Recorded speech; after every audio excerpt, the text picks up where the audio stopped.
Good morning and welcome to Temple Update. I'm Tag Hauk. And I'm Karina Chung. After numerous allegations, some stretching back decades, Temple's most famous alumnus Bill Cosby has resigned from the university's Board of Trustees. Cosby had been a member of the board for 32 years. He resigned with a statement issued Monday saying, "I have always wanted to do what would be in the best interests of the university and its students." Cosby's announcement has stirred up a lot of reaction around Temple. Many people are talking about it, but others aren't saying a thing. Update's Becca Hendrickson is live at Sullivan Hall with more on the resignation and campus reaction. Becca? Thanks, guys. Yeah, Bill Cosby has been a representative of the Cherry and White for decades, but his official relationship with Temple is over. Amid allegations of sexual assault, Cosby resigned from his position on the Board of Trustees after 32 years of service to the university. Let's go live to Edberg Olson Hall, where Tommy Sladek will give us the breakdown on the historic Temple-Penn State matchup. Tommy?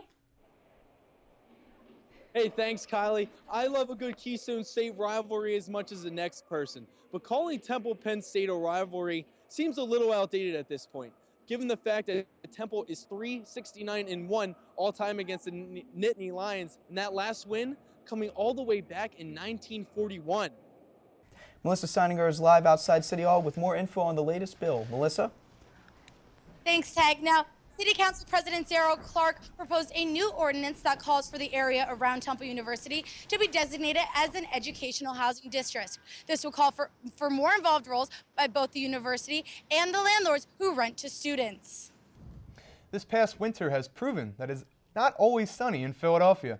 However, spring is just around the corner, and a taste of the new season may be held at Philadelphia's annual International Flower Show. Philadelphians and Temple students will now have more incentive to cruise around town with the launch of the Philly Bike Share. While food changes are everywhere on campus, including on Liacourse Walk, students no longer have to venture too far to get an authentic taste of Philadelphia. President Theobald helped kick off homecoming weekend with a pair of rather large scissors.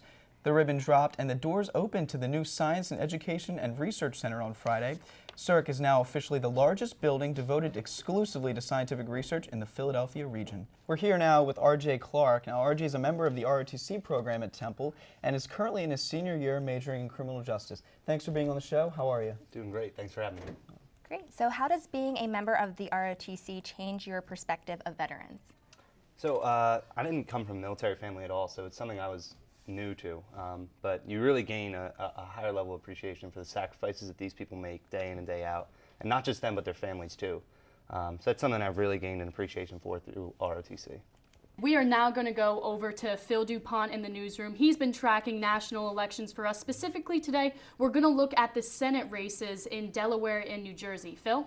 That's right, Becca. The Delaware Senate race and the New Jersey Senate race. We'll start off in New Jersey, where Cory Booker has been officially projected by CNN to win this Senate race. He is the incumbent.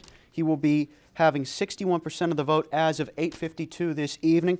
We go over to Delaware, where Chris Coons, who is the incumbent, 45% of the vote as opposed to his competitor, Kevin Wade, the Republican, with 53% of the vote in Delaware. He is still projected by CNN to win this election. However, it is very close at this time.